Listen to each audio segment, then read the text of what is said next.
আগের নির্বাচনে ভোটের সময় খালি মাঠ আর কুকুর দেখতাম, এবার কোথাও কুকুর নেই। এভাবেই এবারে নির্বাচনী পরিবেশের চিত্র তুলে ধরলেন প্রধান নির্বাচন commissioner AMM Nasir Uddin.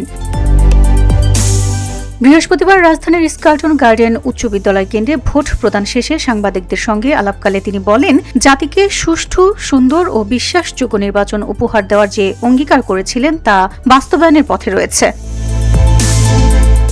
CC জানান, দেশজুড়ে উৎসবমুখর পরিবেশে ভোট গ্রহণ চলছে। ট্রেন, বাস, লঞ্চে মানুষ বাড়ি ফিরেছে শুধু ভোট দেওয়ার জন্য।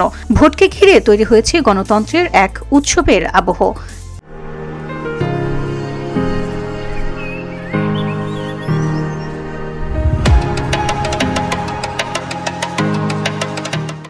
তিনি দাবি করেন, কোথাও সামান্য ত্রুটি বিচ্যুতি দেখা দিলেও দ্রুত তা সমাধান করা হয়েছে। নির্বাচন কমিশনের 17 লাখ কর্মকর্তা কর্মচারী নিরলসভাবে দায়িত্ব পালন করছেন।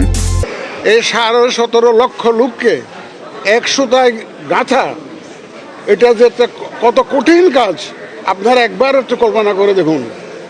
বিভিন্ন বাহিনীর সদস্যরা এখানে আছে, বিভিন্ন শিক্ষা প্রতিষ্ঠান থেকে আছে, বিভিন্ন সংগঠনের লোকজন আছে, সবাইকে নিয়ে এবং সবাইকে প্রশিক্ষিত করে ট্রেনিং দিয়ে, ইলেকশন ওরিয়েন্টেড ট্রেনিং দিয়ে সবাইকে এই যে কাজে লাগানো হয়েছে, এই যে একটা বিশাল কর্মযজ্ঞ, আমার মনে হয় এর চাইতে বড় কোঅর্ডিনেশনের কাজ আর নাই।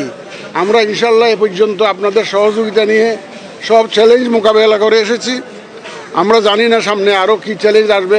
ইনশাল্লাহ আপনাদের সহযোগিতা নিয়ে আমরা সব চ্যালেঞ্জ মোকাবেলা করব এবং বাংলাদেশ যে গণতন্ত্রের পথে রওনা দিয়েছে, গণতন্ত্রের ট্রেন ইনশাল্লাহ স্টেশনে পৌঁছাবে আপনাদের সবার সহযোগিতা নিয়ে।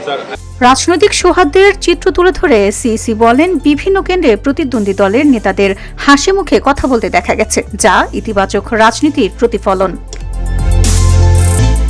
পাতানো নির্বাচনের অভিযোগ প্রসঙ্গে তিনি স্পষ্ট বার্তা দেন, আমরা কারো পক্ষে বা বিপক্ষে নই। দেশে আর কখনো পাতানো নির্বাচন হবে না। ভোটের বাক্স দখলের ইতিহাস ভুলে যেতে হবে।